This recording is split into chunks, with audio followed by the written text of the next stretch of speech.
नमस्कार मित्रों, जय श्री कृष्ण, राधे राधे। स्वागत है आप सभी का एक बार फिर से इस स्पिरिचुअल ज्ञान तक यूट्यूब चैनल पर।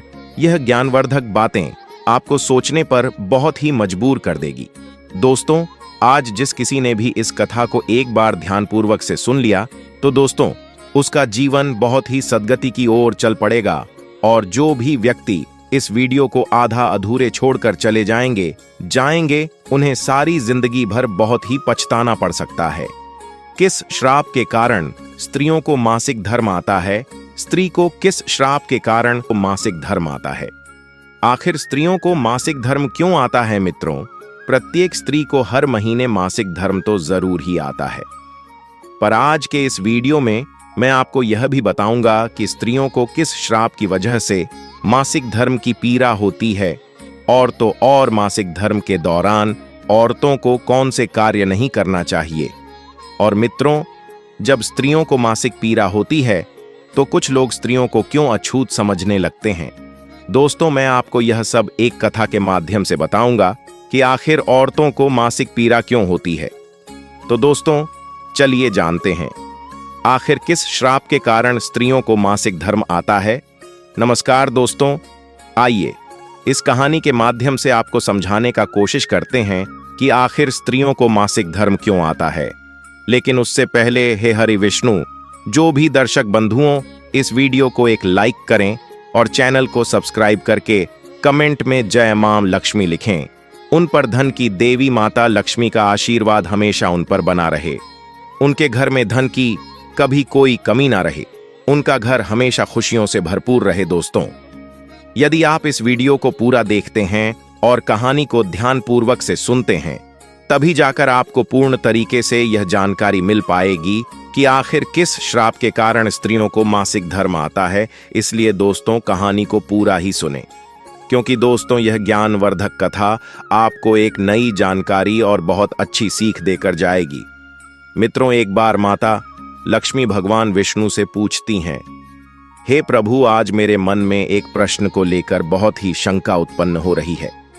प्रभु, इस विश्व जगत में केवल आप ही मेरे मन में उठ रही मेरी इस शंका का समाधान हल कर सकते। माता लक्ष्मी जी की बात सुनते ही भगवान विष्णु जी कहे, हे प्रिय, तुम्हारे मन में जो भी प्रश्न है, जिसकी वजह से आपके मन में शंका हो रही है, वह आप निसंकोच होकर पूछो। मैं आपके मन में उठ रही सभी शंकाओं का समाधान जरूर करूंगा।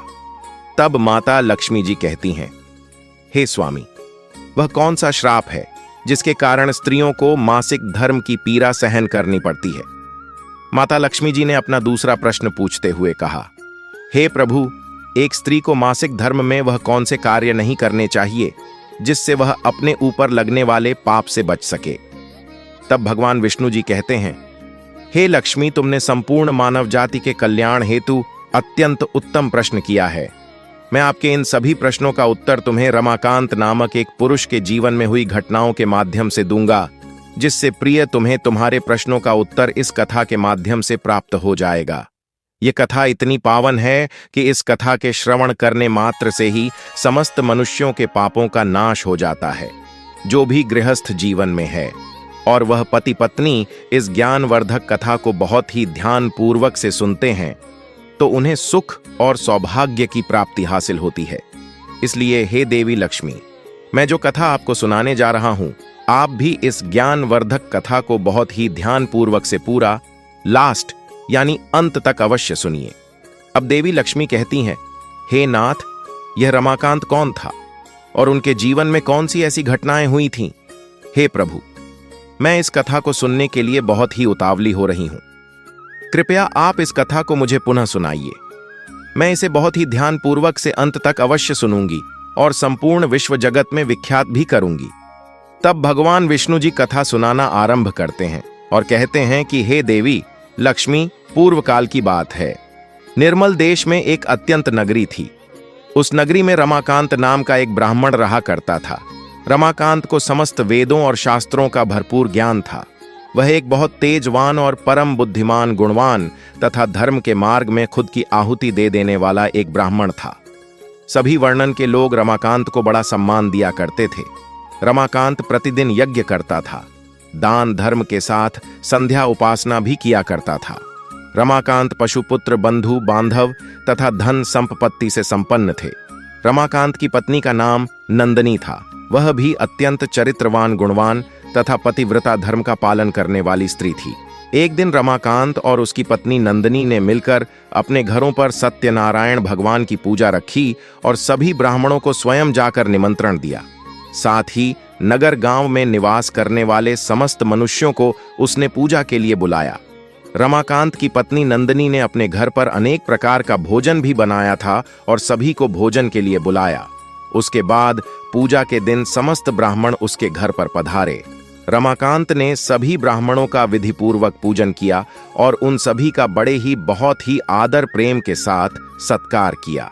फिर रमाकांत ने सभी ब्राह्मणों को अपने घर के अंदर बुलाया और उन्हें आसन देकर बहुत ही प्रेम भाव के साथ अच्छी तरह बैठाकर भोजन कराया।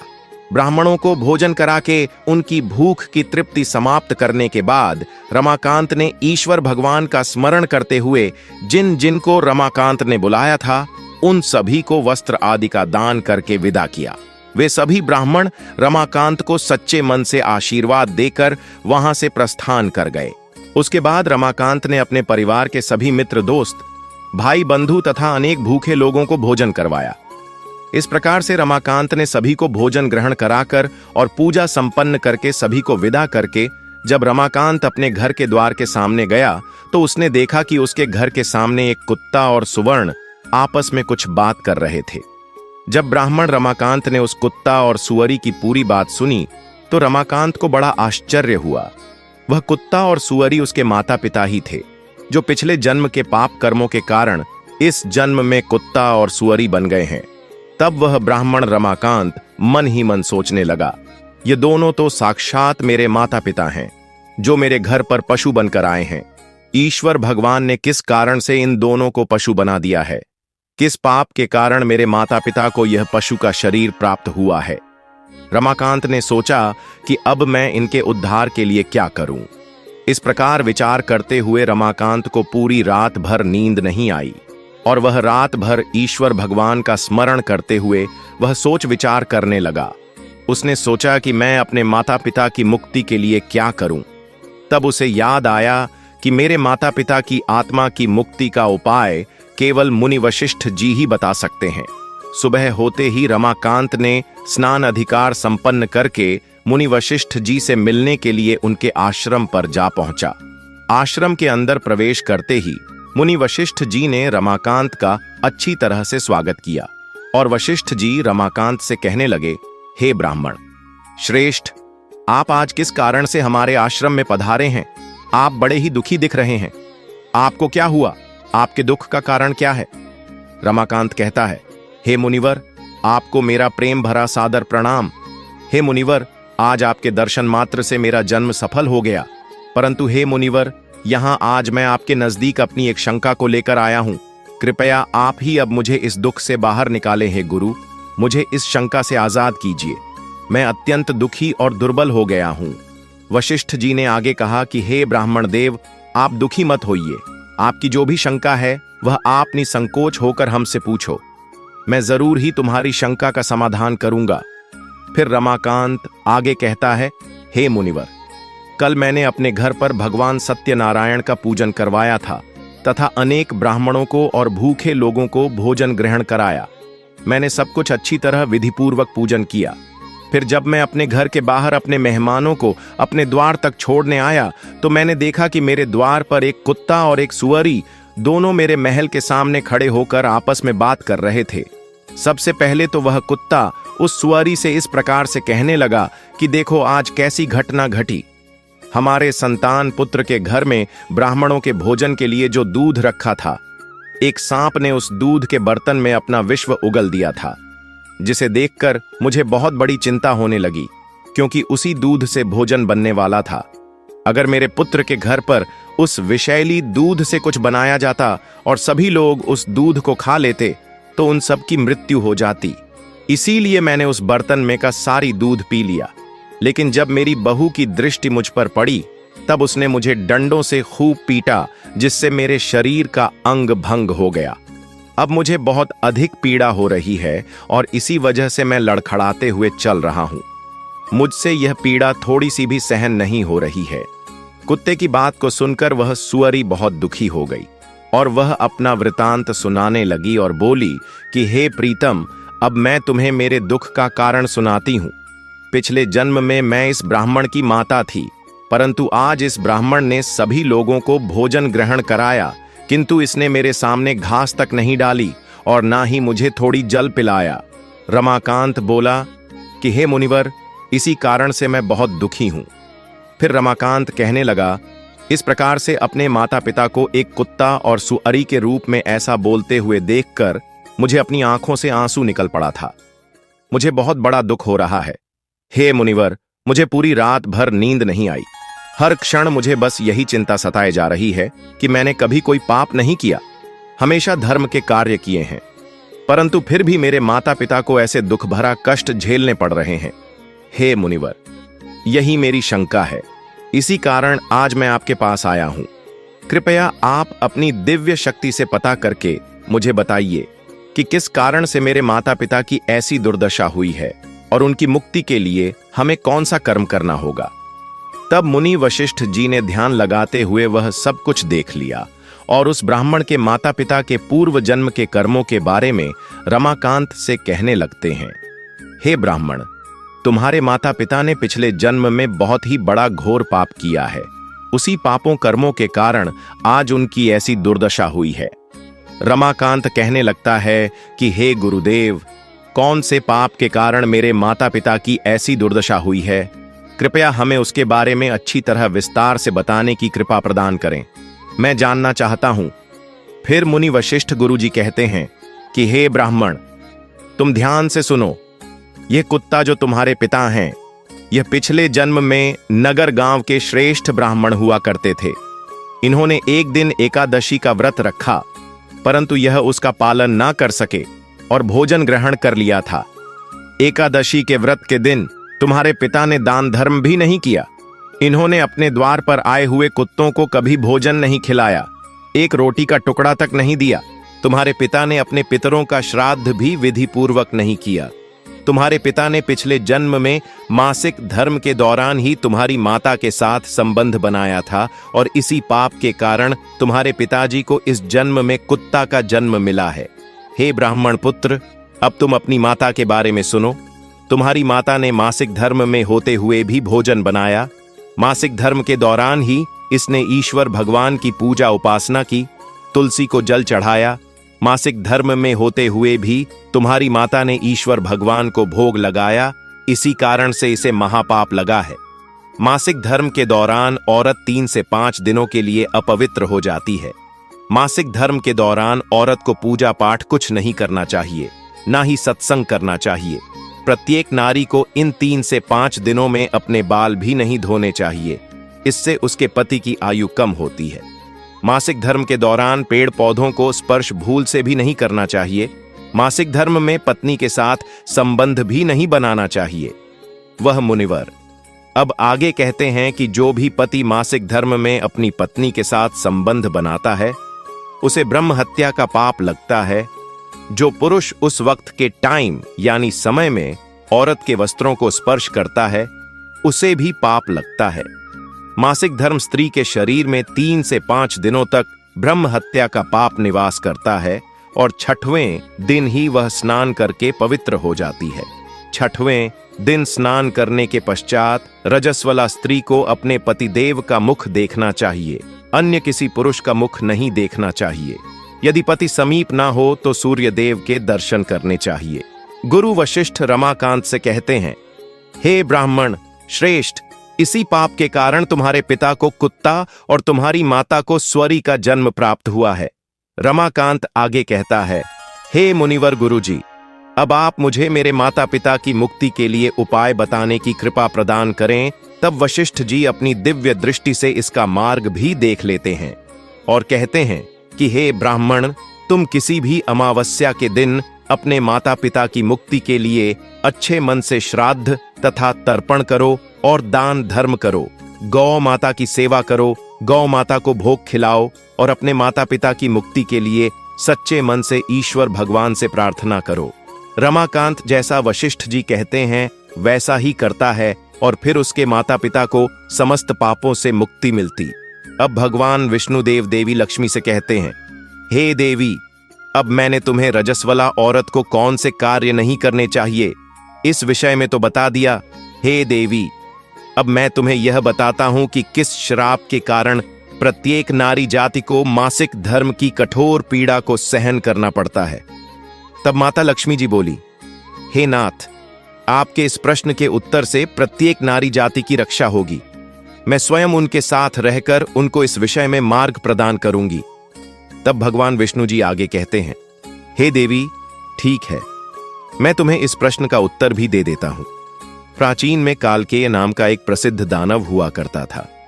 दानव होने के कारण उनका स्वभाव बहुत ही दानवी प्रवृत्ति का था और वह हमेशा ही युद्ध करने के लिए आगे तत्पर रहते थे।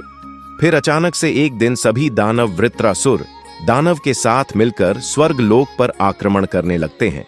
उन असुरों के पास बहुत ही भयंकर शक्तिशाली अस्त्र खंजर थे जिसका सभी देवता सामना उनसे न कर सके और स्वर्ग लोक से भागकर ब्रह्मदेव के समीप तुरंत आ गए और फिर उन्होंने ब्रह्मा जी को सब कुछ कह सुनाया। तब ब्रह्मदेव ने उन्हें असुरों को परास्त करने का उपाय बताते हुए कहा, हे इंद्र, तुम इसी क्षण महर्षि दधीच के समीप चले जाओ। वे तुम्हें अपने शरीर की हड्डियों से तुम्हें अस्त्र शस्त्र प्रदान करेंगे और तुम उन्हीं अस्त्रों का उपयोग करके वृत्तासुर का आसानी से वध कर सकोगे। फिर सभी देवता महर्षि दधीच के आश्रम पर जाते हैं और वे सभी उनसे हाथ जोड़कर प्रार्थना करते हैं और महर्षि दधीच से अस्त्र प्रदान करने की विनती करते हैं। फिर संसार के कल्याण के लिए महर्षि दधीच अपने ही शरीर की हड्डियों से अस्त्र का निर्माण करते हैं। उन्हीं अस्त्रों में से एक वज्र नाम का अस्त्र होता है, जिस अस्त्र को देवराज इंद्र धारण कर लेते हैं और फिर से सभी देवता गण वृत्तासुर के साथ युद्ध करने के लिए वहां से निकल जाते हैं। उसके उपरांत देवताओं और दानवों के बीच भीषण युद्ध होता है। सभी देवता आकाश में दानवों से युद्ध करने के लिए एकजुट हो जाते हैं, उन सभी पर प्रहार करने लगते हैं। कई दिनों तक इस प्रकार से दैत्यों और देवताओं के बीच में भीषण युद्ध चलता है। फिर देवराज इंद्र और वृत्तासुर आमने सामने आ जाते हैं। दोनों के बीच युद्ध होता है और देवराज इंद्र अपने वज्र का प्रहार करके वृत्तासुर को मार डालते हैं। उसके शरीर में एक ब्रह्म हत्या वास करती थी। वह उस दानव वृत्तासुर की मृत्यु होते ही उसके शरीर से ब्रह्म हत्या बाहर निकलती है और इंद्र का पीछा करने लगती है। फिर वह ब्रह्म हत्या देवराज इंद्र के शरीर में प्रवेश कर लेती है, जिससे इंद्र को ब्रह्म हत्या का पाप लगता है।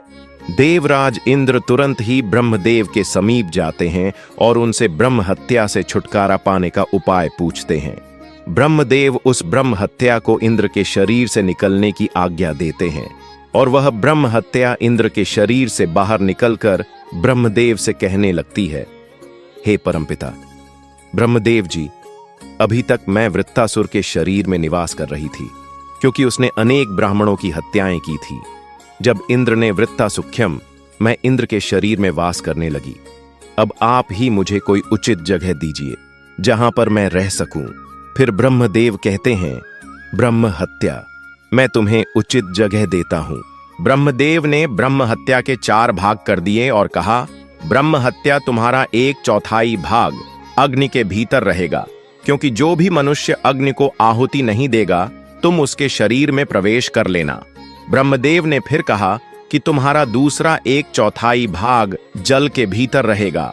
जो भी पानी में थूकेगा अथवा पानी में मल मूत्र का त्याग करेगा तुम उसके शरीर में प्रवेश करोगे। फिर तीसरा 1/4 भाग पेड़ पौधों वृक्षों के भीतर रहेगा। जो भी मनुष्य अकारण ही वृक्षों को काटेगा उसे भी ब्रह्म हत्या का पाप लगेगा। उसके बाद ब्रह्मदेव ने अप्सराओं को बुलाया और कहा, हे अप्सराओं, इस ब्रह्म हत्या का 1/4 भाग तुम ग्रहण करो। फिर अप्सराएं कहने लगी, हे प्रभु, अगर आपकी यही आज्ञा है तो हम इसे आपकी आज्ञा से ग्रहण करने के लिए बिल्कुल ही तैयार हूं, किंतु हमें भी इससे मुक्ति का कोई उपाय बताइए। फिर ब्रह्मदेव कहने लगे कि हे अप्सराओं, जो भी पुरुष मासिक धर्म में अपनी पत्नी के साथ संबंध बनाएगा उसके अंदर यह ब्रह्म हत्या प्रवेश कर जाएगी। इस प्रकार से ब्रह्म हत्या के 4 भाग हुए, एक अग्नि में, दूसरा जल में, तीसरा वृक्षों में और चौथा नारियों के अंदर प्रवेश कर गया। उसी ब्रह्म हत्या के भाग के कारण औरतों को मासिक धर्म आता है। जो भी पुरुष मासिक धर्म के दौरान अपने पत्नी को स्पर्श करता है अथवा उनके साथ रिलेशन बनाता है उसे ब्रह्म हत्या का पाप लगता है। अब आगे भगवान विष्णु जी कहते हैं, हे देवी, इस प्रकार से मैंने आपको नारी के रजस्वला होने के पीछे की कथा और रजस्वला नारी को कौन से कार्य नहीं करने चाहिए इसके विषय में बता दिए हैं। अब धन की देवी माता लक्ष्मी जी कहती हैं, हे प्रभु, आज आपने मुझे बहुत ही महत्वपूर्ण ज्ञान दिए हैं। मैं भी आपको वचन देती हूँ, जो भी स्त्री मासिक धर्म के दौरान पूजा पाठ करेगी, अपने पति के साथ रिलेशन यानी संबंध बनाएगी, उसके घर में मैं एंट्री यानी प्रवेश नहीं करूंगी। तो दोस्तों, यही कारण है कि मासिक धर्म के दौरान किसी भी नारी को छूना बहुत बड़ा पाप माना गया है। मासिक धर्म के दौरान औरतों को यह कार्य भूल से भी नहीं करना चाहिए। दोस्तों, मैं उम्मीद करता हूं यह जानकारी आपको जरूर पसंद आई होगी। यह कथा आपको अच्छी लगी हो तो कमेंट बॉक्स में जय माता लक्ष्मी जरूर लिखकर कमेंट कर देना। आपसे निवेदन है कि इस वीडियो को एक लाइक कर अपने दोस्तों के साथ शेयर जरूर कर दें। आपने अभी तक इस स्पिरिचुअल ज्ञान तक यूट्यूब चैनल को सब्सक्राइब नहीं किए हैं तो चैनल को अभी सब्सक्राइब करके बेल आइकन घंटी को प्रेस अवश्य कर ले, ताकि जब भी नए वीडियो अपलोड हो तो आप सभी तक सबसे पहले आपके पास जल्द पहुंच सके। वीडियो में लास्ट तक बने रहने के लिए आपको बहुत बहुत धन्यवाद। आपका दिन मंगलमय हो। जय श्री कृष्ण।